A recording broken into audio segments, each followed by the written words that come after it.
میں نے گلوریا سے کہا ماشاءاللہ تم نے تو بہت ترقی کر لی ہے، 2 گارڈز تو پہلے ہی تھے، اب ایک نیا چوکیدار بھی رکھ لیا ہے۔ وہ چوکیدار نہیں ہے، گلوریا نے جواب دیا، وہ تو قبائلی علاقے کا ایک نوجوان شاہ نواز ہے۔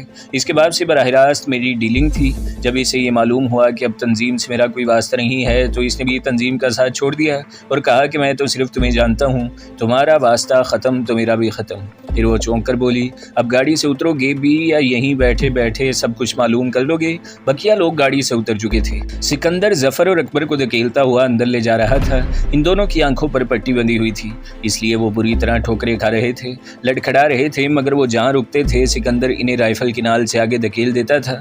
تیمور نے گاڑی کا پچھلا دروازہ کھول کر اس کی ڈگی سے وہ سانپ نکال لیا تھا اور اب اسے اندر لے جانے کی فکر میں تھا۔ میں اور گلوریا بھی وین سے اتر آئے۔ ہم نے اپنے لیے اوپر کی منزل کا انتخاب کیا تھا۔ میں نے سیڑھیاں چڑھتے ہوئے گلوریا سے پوچھا، ہاں اب فرڈینینڈ کا کیا حال ہے؟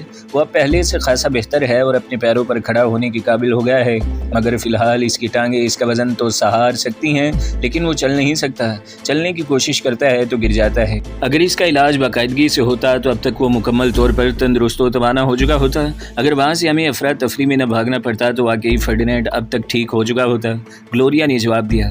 مگر پے در پے جس قسم کے حالات پیش آئے، ان میں بھلا یہ کیسے ممکن تھا کہ اس کا علاج بھی جاری رہتا؟ بہرحال اب بھی وقت گزرا نہیں ہے، تیمور پہلوان جی کو آج ہی لے آئے گا۔ نہیں کامران، گلوریا نے کہا، میں نہیں چاہتی کہ کسی بھی غیر متعلق شخص کو ہماری یہاں موجودگی کا علم ہو، اور ظاہر ہے کہ پہلوان جی یہاں آنکھوں پر پٹی باندھ کر تو آنے سے رہے۔ یہ ہو سکتا ہے کہ تیمور فرڈینینڈ کو پہلوان جی کے ٹھکانے پر لے جائے، اس میں بھی خاصا رسک ہے۔ بیل منڈو کے آدمی ہماری تلاش میں ہیں، وہ فرڈینینڈ کو دیکھتے ہی ہمارے پیچھے لگ جائیں گے۔ پھر ظفر کے آدمی ہیں، مختلف ایجنسیاں ہیں، تم یہ سب کچھ کیوں بھول رہے ہو؟ میں کچھ بھی نہیں بھول رہی ہوں، گلوریا منہ بگاڑ کر بولی۔ کیا تیمور اور فرڈینینڈ اپنا حلیہ نہیں بدل سکتے؟ تم نے بھی تو آخر اپنا حلیہ بدلا ہی تھا، تمہیں کتنے لوگوں نے پہچانا؟ یہ تو تمہاری اپنی حماقت ہے کہ تم خواہ ظفر سے الجھ گئے۔ خواہ میں پنا کر بولا، اس کا نام بھی اس لسٹ میں؟ جانتی ہوں میں، گلوریا نے میری بات کاٹ دی، کہ اس لسٹ میں ظفر کا نام بھی موجود ہے۔ وہ وڈیرے احمد بخش کے پاس سے برآمد ہوئی ہے، مگر فوری طور پر اسے چھیڑنے کی کیا ضرورت تھی؟ پھر وہ طنزیہ انداز میں بولی، اصل میں تمہیں ہیرو بننے کا کچھ زیادہ ہی شوق ہے۔ پھر یہ معاملہ تو ایک لڑکی کے اغوا سے شروع ہوا تھا۔ طنز مت کرو گلوریا، میں نے جھنجھلا کر کہا۔ میں طنز نہیں کر رہی ہوں بلکہ تمہیں تمہاری خامیوں سے آگاہ کر رہی ہوں۔ تم نے ہیرو بننے کے جوش میں یہ بھی نہ سوچا کہ تمہارا ایک ساتھی پولیس کسٹڈی میں ہے۔ تم نے ہیرو بننے کے جوش میں یہ بھی نہ سوچا کہ تمہارا ایک ساتھی پولیس کسٹڈی میں ہے اور بقیہ لوگ بھی پتہ ہیں۔ ظفر جیسے آدمی سے تنہا ٹکرانا بھی تو حماقت ہی ہے۔ اچھا چھوڑو ان باتوں کو، میں نے ہنس کر کہا۔ آئندہ کے لیے ہماری حکمت عملی کیا ہوگی؟ فی الحال تو اس لڑکے اکبر سے جان چھڑاؤ، ظفر سے بعد میں نمٹ لیں گے، پھر مقابلہ بیل منڈو سے ہے۔ اس لیے میں اس کوٹھی کو ناقابل تسخیر بنانا چاہتی ہوں۔ میں اس کوٹھی کو ایسے قلعے میں تبدیل کرا دوں گی کہ ہماری اجازت کے بغیر یہاں پرندہ بھی پر نہیں مار سکے گا۔ کیا یہاں توپے اور ٹینک فٹ کراؤ گی یا اسکیڈ میزائل لگواؤ گی؟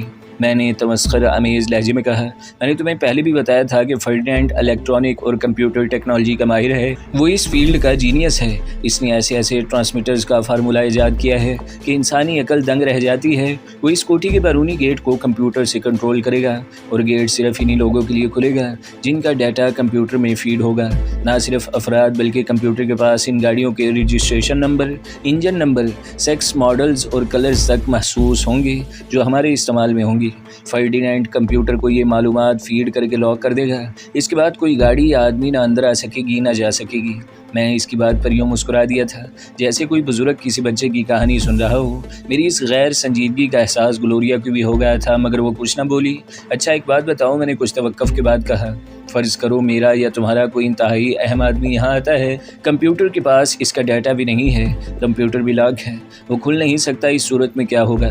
گلوریا پھر مسکرائی اور بولی، کیا ظفر نے تمہارے دماغ کو الیکٹرک شاک پہنچائے ہیں؟ کمپیوٹر سسٹم اگر لاک ہوگا تو اس کے کھولنے کا بھی کوئی طریقہ ہوگا نا؟ بعض اوقات تم بالکل سکندر اور نذیر کی طرح کے سوال کرتے ہو، یہی تو میں پوچھ رہا ہوں کہ وہ لاک کیسے کھلے گا؟ میں بھی جھنجھلا گیا۔ اس کے لیے اسپیٹل کوڈ ہوگا جو صرف مخصوص افراد کے علم میں ہوگا۔ یہ ممکن نہیں ہے گلوریا، میں نے کہا۔ فرض کرو وہ کوڈ مجھے، تمہیں، تیمور اور فرڈینینڈ کو معلوم ہے اور ہم چاروں باہر ہوں گے، اس وقت ایمرجنسی کی صورت میں کیا ہوگا؟ گلوریا کچھ دیر سوچتے رہی، میری بات اس کے دل کو بھی لگی تھی۔ کچھ دیر سوچنے کے بعد اس نے کہا، اس صورت میں ہم فرڈینینڈ کو یہیں چھوڑ دیں گے۔ نہیں، میں نے اس کی یہ تجویز تجویز بھی رد کر دی۔ فرڈینینڈ بھی کام کا آدمی ہے اور تیمور یا مجھ سے کسی بھی صورت میں کم نہیں ہے۔ اسے یہاں چھوڑنا اپنی افرادی قوت کو تقسیم کرنے کے مترادف ہوگا۔ اس دوران میں ہم فرڈینینڈ کے کمرے تک پہنچ چکے تھے۔ گلوریا نے دروازے پر ناک کیا تو وہ ہنس کر بولا، یس کم ان۔ پھر مجھے دیکھ کر ایک دم خوش ہو گیا اور بولا، کامران میں نے سنا تھا کہ ظفر نے تمہیں اغوا کر لیا تھا۔ تم نے صحیح سنا تھا، میں نے بھی ہنس کر جواب دیا۔ نہ صرف مجھے بلکہ تیمور، نذیر اور سکندر کو بھی اس کے آدمی اٹھا کر لے گئے تھے۔ بس قسمت ہی اچھی تھی کہ عین وقت پر گلوریا وہاں پہنچ گئی۔ پھر میں مسکرا کر بولا، تمہاری طبیعت کیسی ہے؟ پہلے سے بہت بہتر ہے، فرڈینینڈ نے جواب دیا۔ گھٹنوں کے جوائنٹس میں اب وہ تکلیف نہیں ہے جیسی پہلے تھی۔ وہ پیسٹ البتہ ختم ہو گیا ہے جو پہلوان جی دے گئے ہیں۔ اب تیمور آ گیا ہے تو وہ پھر پہلوان جی کو لے آئے گا۔ ویسے مخصوص قسم کی کچھ ایکسرسائز سے میں اپنے پیروں پر جسم کا توازن تو اٹھا لیتا ہوں، مگر چلنے کی کوشش کروں تو گر جاتا ہوں۔ اب تم فکر مت کرو، تیمور آ گیا ہے تو تمہارا علاج زیادہ سے زیادہ ایک ہفتے میں ہو جائے گا۔ پھر گلوریا نے اپنے پروگرام کے متعلق تفصیل سے فرڈینینڈ کو بتایا کہ ہم اس کوٹھی میں کیا ترامیم کرنا چاہتے ہیں۔ یہ سب کچھ ناممکن نہیں ہے، مگر اس میں اخراجات بہت آئیں گے۔ پھر بہت سے آئٹم قانونی طور پر بین ہیں، ویسے بھی وہ یہاں دستیاب نہیں ہوں گے۔ اخراجات کی تم فکر ہی مت کرو، میں نے کہا۔ پھر ہنس کر بولا، اور تم ایک بین الاقوامی تنظیم کی سرکردہ رکن کے سامنے یہ کہہ رہے ہو کہ یہ بین آئٹم یہاں لانا مشکل ہے؟ گلوریا اس سے پہلے بھی تو آخر یہی کرتی رہی ہے، اور تم شاید کسی چرچ سے آئے ہو۔ گلوریا چڑ گئی، جو خود کو اتنا معصوم ثابت کرنے کی کوشش کر رہے ہو۔ میرا بھلا کسی چرچ سے کیا تعلق؟ میں نے کہا، میں مسلمان ہوں اور انشاءاللہ مسلمان ہی مروں گا۔ میں جانتی ہوں کہ تم کتنے مسلمان ہو، میں نے کبھی تمہیں نماز پڑھتے نہیں دیکھا، کبھی روزہ نہیں رکھا، شراب تمہاری مذہب میں حرام ہے مگر تم پیتے ہو۔ مسلمان ایسے ہی ہوتے ہیں۔ گفتگو اگرچہ مذاق میں ہو رہی تھی، مگر گلوریا کا ایک ایک لفظ ہتھوڑے کی طرح میری سماعت میں گر رہا تھا۔ اس نے مجھے گویا آئینہ دکھا دیا تھا۔ واقعی میں مسلمان کب تھا؟ صرف کامران نام رکھ لینے سے تو کوئی مسلمان نہیں بن جاتا۔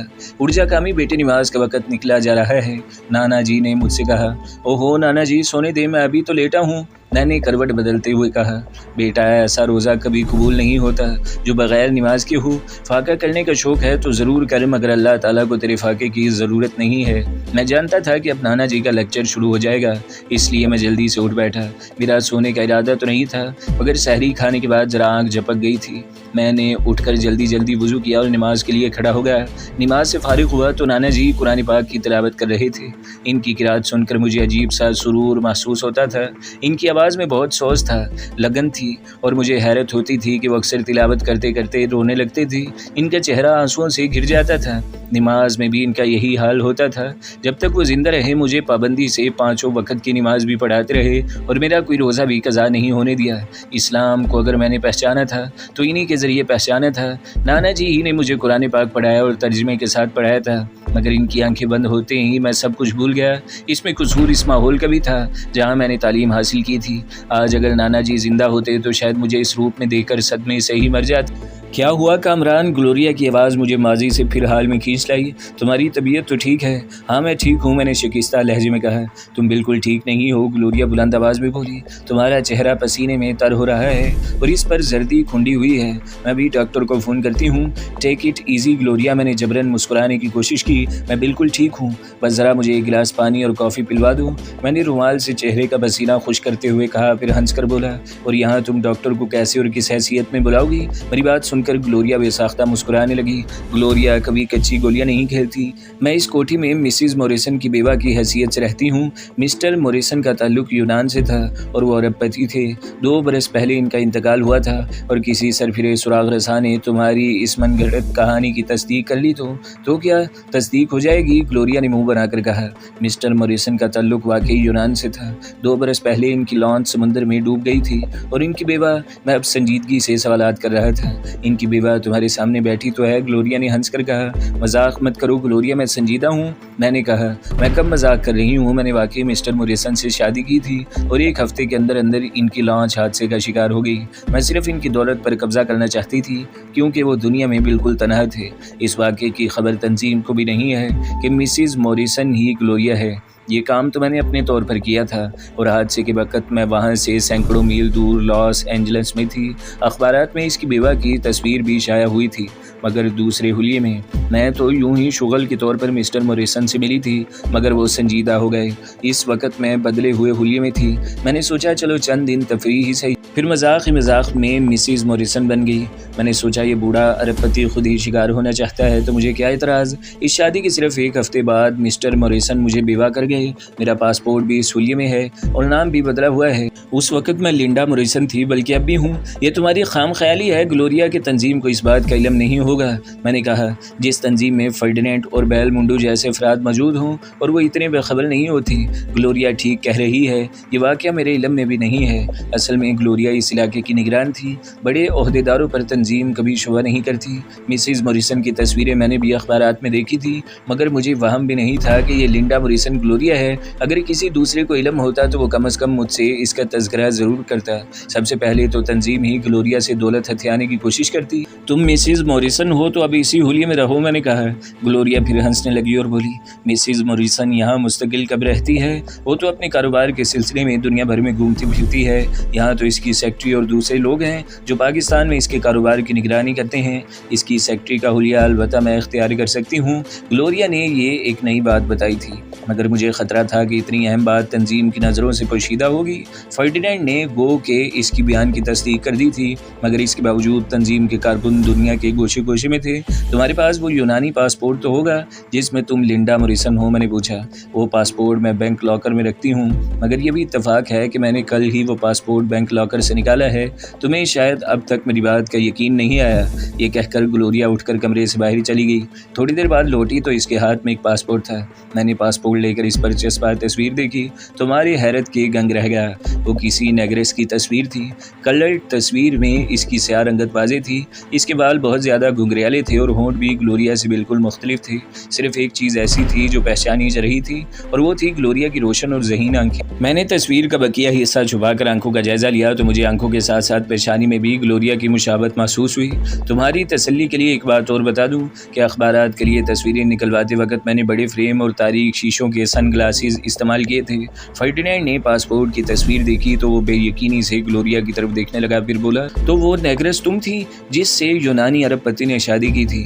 یورپ اور امریکہ کے اخبارات نے اس خبر کو بہت اچھالا تھا کہ 75 سالہ یونانی ارب پتی امریکن بلیک کوئن لنڈا سے شادی کر رہا ہے۔ اخبارات نے خود ہی اسے بلیک کوئن کا خطاب دے دیا تھا۔ پھر وہ کچھ سوچ کر پرجوش انداز میں بولا، لنڈا موریسن کے بیوہ ہونے کے بعد تنظیم نے اسے بھی اپنے جال میں پھانسنا چاہا تھا، مگر ظاہر ہے لنڈا ان کے ہاتھ کیسے لگتی؟ وہ تو خود گلوریا کی حیثیت سے اسے تلاش کر رہی تھی۔ گویا تم نے اتنی اہم بات اب تک مجھ سے چھپائی، میں نے شکایت امیز لہجے میں کہا۔ کبھی ایسا موقع نہیں آیا، پہلی دفعہ تو ہم سکون سے یہاں بیٹھے ہیں، تم سے چھپانا ہوتا تو اب بھی نہ بتاتی، گلوریا نے کہا۔ ارے یار، تمہاری اس گفتگو میں وہ کافی تو رہ ہی گئی۔ فرڈینینڈ نے موضوع بدلنا چاہا۔ کافی بھی مل جائے گی، گلوریا نے کہا اور فرڈینینڈ کی پشت کے ساتھ لگا ہوا ایک پش بٹن دبا دیا۔ فوراً ہی ایک ملازم نمودار ہو گیا۔ اسے دیکھ کر مجھے حیرت کا شدید دھچکا پہنچا۔ وہ خدا ڈنو تھا۔ اس کے جانے کے بعد گلوریا نے بتایا کہ ہمارے یہاں سے نکل آنے کے بعد بیل منڈو نے اپنے ذرائع سے پولیس کے ذریعے اس بنگلے پر چھاپہ مارنے کا بندوبست کیا تھا۔ چھاپے کے دوران میں پولیس نے خدا ڈنو کو بھی گرفتار کر لیا تھا۔ پولیس والوں کو وہاں کوئی نہ ملا تو خدا ڈنو ہی کو گرفتار کر کے لے گئے۔ بعد میں اس کے مالک نے اسے چھڑا تو لیا، مگر اس کے ساتھ اسے نوکری سے بھی نکال دیا۔ یہ مجھے ایک دن صدر میں گھومتا ہوا نظر آ گیا، میں اسے یہاں لے آئی۔ ہمیں اسی قسم کے بااعتماد لوگوں ہی کی تو ضرورت ہے۔ پولیس نے اس پر تشدد کی انتہا کر دی، مگر اس نے یہ نہیں بتایا کہ وہاں کون لوگ مقیم تھے، حالانکہ وہاں ہم نے ایسے نشان چھوڑے تھے کہ خدا ڈنو وہاں ہماری موجودگی سے انکار بھی نہیں کر سکتا تھا، مگر اس نے زبان نہ کھولی۔ پھر شاید علی مراد کے کہنے پر خدا ڈنو کے مالک نے اسے پولیس سے چھڑایا تھا، ورنہ یہ اب بھی CIA کی تحویل میں ہوتا۔ خدا ڈنو دوبارہ ایک ٹرالی دھکیلتا ہوا کمرے میں داخل ہوا۔ ٹرالی پر کافی کے ساتھ ساتھ 2 لوازمات بھی تھے۔ میں اس دوران میں نہا دھو کر فریش ہو چکا تھا۔ کئی سینڈوچز اور 2 کپ گرما گرم کافی پینے کے بعد میں نے 2 گولیاں پیناڈول کی لیں اور اس کمرے میں جا کر لیٹ گیا جو گلوریا نے میرے لیے منتخب کیا تھا۔ کمرہ ہر طرح سے آراستہ تھا، وال ٹو وال کارپیٹ، قیمتی پردے، خوبصورت اور نادر و نایاب ڈیکوریشن پیس۔ کمرے کی دیوار پر فریم کی ہوئی ایک گھوڑے کی پینٹنگ اتنی خوبصورت تھی کہ اسے دیکھ کر بے اختیار تصویر بنانے والے کو داد دینے کو جی چاہتا تھا۔ ایسا لگتا تھا جیسے وہ گھوڑا تصویر میں سے نکل کر ابھی ہنہنانا شروع کر دے گا۔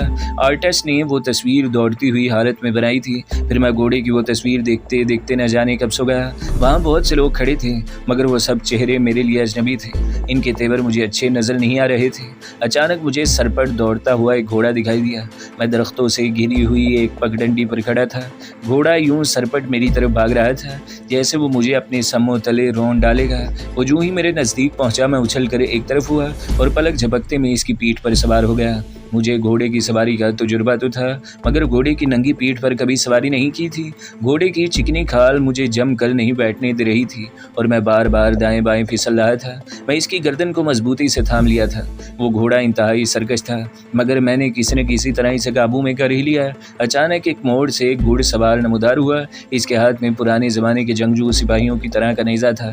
اس نے چیخ کر کچھ کہا، مگر میری سمجھ میں کچھ نہ آیا۔ پھر اچانک مجھے ایسا لگا جیسے میرا دایاں شانہ اکھڑ گیا ہو۔ تعاقب کرنے والے نے پیچھے سے نیزہ مجھے کھینچ مارا تھا۔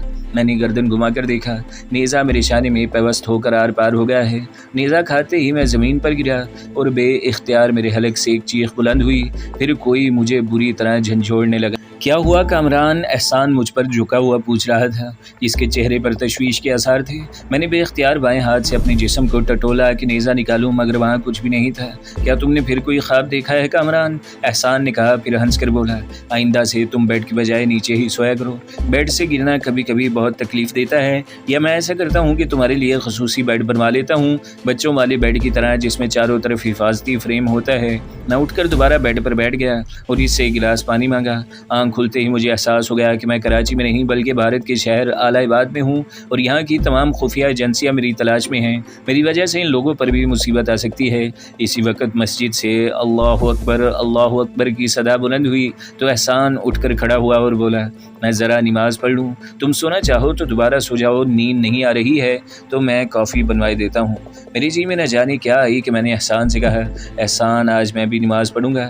ایک طویل عرصہ ہو گیا اللہ تعالیٰ سے تعلقات منقطع کیے ہوئے، یہ تو واقعی بہت خوشی کی بات ہے۔ احسان نے کہا، ٹھہری میں وضو کے لیے پانی گرم کرا دوں؟ نہیں احسان، اس کی ضرورت نہیں ہے، میں بوڑھا تو نہیں ہو گیا کہ ٹھنڈے پانی سے وضو بھی نہ کر سکوں۔ وضو کر کے میں مدتوں بعد نماز کے لیے کھڑا ہوا تو مجھ پہ عجیب سی سرشاری کی کیفیت طاری تھی۔ میں نے برسوں بعد اس رب کائنات کے حضور سر جھکایا تو میری آنکھوں سے بے اختیار آنسو بہنے لگے۔ مجھ پر اتنی دقت طاری ہوئی کہ ہچکیاں بند ہو گئیں۔ نماز سے فارغ ہو کر دست دعا بلند کیے تو ایک بار پھر آنکھوں سے آنسو کی جھڑی لگی۔ میں نے روتے ہوئے کہا، یا اللہ، میں نے اب تک جتنے گناہ کیے ہیں انہیں اپنے محبوب حضرت محمد صلی اللہ علیہ وآلہ وسلم کے صدقے میں معاف فرما دے۔ اگر میں حق پر ہوں تو مجھے عمر طویل عطا فرما اور دشمنوں پر غلبہ عطا فرما، اور اگر میں ظلم اور زیادتی کا مرتکب ہو رہا ہوں تو مجھے اسی لمحے موت دے دے۔ یا اللہ، میں بھاگتے بھاگتے بہت تھک گیا ہوں، اگر میں راستے پر ہوں تو مجھے نیا حوصلہ اور توانائی عطا فرما، ورنہ میری اس گناہ گار ہستی کو نابود فرما دے اور میری روح کو سکون عطا فرما۔ میرے گناہوں کو بخش دے میرے مالک اور مجھے سکون عطا فرما۔ میں دعا مانگ کر فارغ ہوا تو احسان نے بڑھ کر مجھے سینے سے لگا لیا اور بولا، حافظ عنایت علی فرماتے ہیں کہ نماز میں گریہ زاری عارفین اور متقی لوگوں کی علامت ہے۔ تم خوش قسمت ہو کہ رات کی نماز میں رو لیتے ہو۔ اللہ تعالیٰ کو بندے کی یہی عاجزی تو پسند ہے، اور تم تو مجاہد ہو، وطن دشمنوں کا سر کچل رہے ہو، تم ظلم اور زیادتی کے مرتکب کیسے ہو سکتے ہو؟ پھر ایک ملازم چائے اور گرما گرم پوریاں لے آیا۔ نماز پڑھنے کے بعد میں خود کو بہت ہلکا پھلکا محسوس کر رہا تھا، ذہن سے ایک انجانا سا بوجھ ہٹ گیا تھا۔ میں نے بہت رغبت سے گرم گرم پوریاں کھائی اور چائے پینے کے بعد سگریٹ سلگایا۔ سگریٹ کے ہلکے ہلکے کش لیتے ہوئے میں آئندہ کے لائحہ عمل پر غور کرنے لگا۔ احسان نے بتایا کہ 10 سال بعد اعلی آباد میں گنگا اور جمنا کے سنگم پر سادھوؤں کا ایک عظیم اجتماع ہوتا ہے۔ اس میں جب تک کم از کم 10 لاکھ سادھو جوگی اور اسی قسم کے دوسرے لوگ اکٹھے نہ ہو جائیں میلے کا آغاز نہیں ہوگا۔ اس سال بھی وہاں جوگیوں اور سادھوؤں کا اجتماع ہونے والا تھا، مگر ابھی اس میں 2 ہفتے باقی تھے۔ مگر میں اس اجتماع کو اپنی آنکھوں سے دیکھنا چاہتا تھا۔ میں نے سوچ رکھا تھا کہ موقع ملتے ہی سادھوؤں کی اس جمع غفیر پر بھی حملہ کروں گا تاکہ بھارت کا بچہ بچہ میرا نام لے کر تھر تھر کانپنے لگے۔ کس سوچ میں گم ہو گئے کامران؟ احسان کی آواز نے مجھے چونکا دیا۔ آؤ ذرا چہل قدمی کرائیں، اس وقت پولیس کا بھی خطرہ نہیں ہے، وہ لوگ بھی لمبی تانے سو رہے ہوں گے۔ میں نے سردی سے بچنے کے لیے اپنی جیکٹ پہنی، بغلی ہولسٹر میں .38 کولٹ ریوالور لگایا اور جسم کے گرد ایک گرم چادر لپیٹ کر باہر آ گیا۔ ابھی ہم کچھ دور ہی گئے تھے کہ مجھے ایک آدمی بھاگتا ہوا دکھائی دیا۔ عموماً لوگ صبح سویرے جاگنگ کرتے ہیں، اس لیے میں نے اس پر کوئی توجہ نہیں تھی۔ بھاگنے والا قریب آیا تو اسے پہچان کر میں بری طرح چونک اٹھا۔ اس کا سانس پھولا ہوا تھا اور چہرے پر بدحواسی کے تاثرات تھے۔ وہ اچھے میاں تھے، وہی اچھے میاں جنہوں نے مجھے اپنے گھر میں کچھ دن پناہ دی تھی۔ میں نے اچھے میاں سے پوچھا آپ اس وقت کیسے آئے، خیریت تو ہے نا؟ خیریت کہاں ہے کامران میاں، اچھے میاں نے گلوگیر لہجے میں کہا، پولیس والوں نے ابھی فجر کی نماز سے پہلے ہمارے گھر پر چھاپا مارا، انہیں دراصل کامران میاں کی تلاش تھی، ذرا سی دیر میں انہوں نے پورا گھر الٹ پلٹ کر دیا، جس کمرے میں تم ٹھہرے تھے وہاں سے انہیں سگریٹ کا ایک مسئلہ ہوا ٹوٹا مل گیا۔ انسپکٹر بہت کائیاں ہے، اس نے پوچھا تمہارے گھر میں یہ غیر ملکی سگریٹ کون پیتا ہے؟ میں نے کہا کہ کبھی کبھار میں پیتا ہوں، تو وہ تمسخرانہ انداز میں بولا، تمہاری 7 پشتوں میں کبھی کسی نے اس غیر ملکی سگریٹ کو ہاتھ لگایا ہے؟ مجھے یقین ہے کہ وہ حرام زادہ پاکستانی ایجنٹ یہی کہیں چھپا ہوا ہے۔ انہوں نے تلاشی میں ناکام ہونے کے بعد اقبال کو گرفتار کر لیا اور کہا کہ تھانے پہنچتے ہی یہ فرفر بتائے گا کہ وہ حرام زادہ اب کہاں چھپا ہوا ہے، رات ہی اس نے ہمارے کئی آدمیوں کو ناکارہ کر دیا ہے، اقبال ابھی تھانے میں ہی ہوگا، اس سے پہلے کہ وہ اسے کورٹ میں پیش کریں ہمیں اسے وہاں سے نکالنا ہوگا، احسان نے کہا اور اپنا ریوالور جیب سے نکال کر اس کا میگزین چیک کیا۔ میں پہلے ہی مسلح تھا، میں نے کہا چلو احسان میں بھی تمہارے ساتھ چلتا ہوں، تمہارا وہاں جانا خطرناک ہے، تم یہیں بیٹھو، اس لیے میں اور میرے ساتھی کافی ہیں، جی اس قسم کے چھوٹے موٹے خطروں سے ڈرنے والا نہیں ہوں۔ ویری گڈ، پشت کی طرف سے آواز آئی، ایسے ہی جی داروں سے ہماری دال روٹی چلتی ہے۔ میں نے گھوم کر بولنے والے کی طرف دیکھا تو سناٹے میں رہ گیا، وہ پولیس انسپکٹر تھا، یہ بھی کوئی ایسی خاص بات نہ تھی، مگر اس کے ہاتھ میں نہ جانے کس زمانے کا ریوالور تھا، یہ بہرحال طے تھا کہ اس میں گولی بھی ضرور نکلتی ہوگی۔ میں نے سنبھل کر سرد لہجے میں کہا، مسٹر انسپکٹر آپ نے مجھ سے کچھ کہا؟ جی ہاں میں آپ ہی کی بات کر رہا ہوں، کیا میں آپ کا شبھ نام پوچھ سکتا ہوں؟ اس نے زہریلے لہجے میں کہا، پھر ڈپٹ کر احسان سے بولا، نہیں کوئی حرکت مت کرنا ورنہ کھوپڑی اڑا دوں گا۔ پھر وہ دوبارہ میری طرف متوجہ ہوا، تم کس وچار میں تھے؟ کیا ہماری آنکھوں میں دھول جھونک کر یہاں سے نکل سکتے تھے؟ میں سمجھا نہیں، میں نے تجاہل سے کام لیا۔ نہیں سمجھے ہو تو اب سمجھ جاؤ گے، اس نے کہا، چلو میرے ساتھ۔ پھر اس نے زوردار آواز لگائی، پیارے لال گوپال اپنی آدمیوں کو لے کر ادھر آ جاؤ، تم جانتے ہو آفیسر کہ یہ کس کا مہمان ہے؟ احسان نے کہا، وہ اسے زیادہ دن تک حوالات میں نہیں رہنے دے گا اور تم اپنی جان سے الگ جاؤ گے۔ پھر وہ رازدارانہ انداز میں بولا، معاملے کو یہیں ختم کر دو، بولو کیا چاہیے تمہیں؟ اس دوران میں پولیس کے جوان چاروں طرف سے ہمیں گھیر چکے تھے، دن کا اجالا آہستہ آہستہ پھیلنے لگا تھا اور اب سب کچھ مجھے واضح طور پر دکھائی دے رہا تھا۔ احسان کی بات سن کر انسپکٹر آگے بڑھا اور اس کے منہ پر اتنی زور سے تھپڑ مارا کہ چٹاخ کی آواز بہت دور تک گئی ہوگی، وہ منہ ہی منہ میں بڑبڑا رہا تھا، حرام زادہ مجھے انسپکٹر سنگھ کو خریدنے کی بات کر رہا ہے، یہ کہہ کر اس نے احسان کے منہ پر دوسرا تھپڑ جڑ دیا، مگر یہ تھپڑ اسے بہت مہنگا پڑا۔ احسان نے اچھل کر اس کی ناک پر زوردار ٹکر ماری اور پلک جھپکتے میں اس کا دقیانوسی ریوالور چھین لیا۔ پھر وہ ڈپٹ کر بولا، اپنے آدمیوں سے کہو کہ ہتھیار پھینک دیں ورنہ کم از کم تم ضرور جاؤ گے جان سے، اپنے ہتھیار پھینک دو۔ انسپکٹر نے اپنے آدمیوں کو حکم دیا، اس کی آواز میں صدمے اور بے بسی کی جھلک تھی۔ ان لوگوں نے جو ہی رائفلیں پھینکی میں جھپٹ کر آگے بڑھا، وہ تعداد میں 6 تھیں۔ تمہارے پاس جیپ تو ضرور ہوگی؟ انسپکٹر احسان نے پوچھا، اب ہمیں اس جیپ تک لے چلو۔ یہ تم اچھا نہیں کر رہے، انسپکٹر نے بے بسی سے ہونٹ کاٹتے ہوئے کہا، یہ سوچنا تمہارا کام نہیں ہے۔ احسان نے کہا، جلدی کرو اور ہمیں جیپ تک لے چلو۔ میں نے اس کانسٹیبل کی بیلٹ اتروائی اور رائفلز کا گٹھا سا بنا کر انہیں بیلٹ میں باندھ لیا، پھر اسی کانسٹیبل کو وہ گٹھا سر پر اٹھانے کا حکم دیا تھا جس کی بیلٹ اتروائی تھی۔ اس نے منہ ہی منہ میں ایک گندی سی گالی دی اور رائفلیں اٹھا کر سر پر رکھ لیں۔ باقی کانسٹیبلز کو میں نے زمین پر اوندھا لیٹنے کا حکم دیا اور الٹے پیروں جیپ کی طرف بڑھنے لگا۔ اچھے میاں حیرت سے کبھی مجھے اور کبھی انسپکٹر کو دیکھ رہے تھے، وہ بالکل گنگ ہو کر رہ گئے۔ اچھے میاں آپ جائیں، ہم تھوڑی دیر میں آپ کے بھائی کو لے کر آتے ہیں۔ نہیں کامران میاں، اچھے میاں نے جلدی سے کہا، اب تم تھانے کی طرف مت جانا، وہاں سے تم بچ کر نہیں نکل سکو گے۔ انہوں نے ایک نظر انسپکٹر کو دیکھا پھر بولے، میرے بھائی کو یہ لوگ زیادہ دیر قید میں نہیں رکھ سکتے، میں پولیس پر حبس بجا کا مقدمہ کر دوں گا۔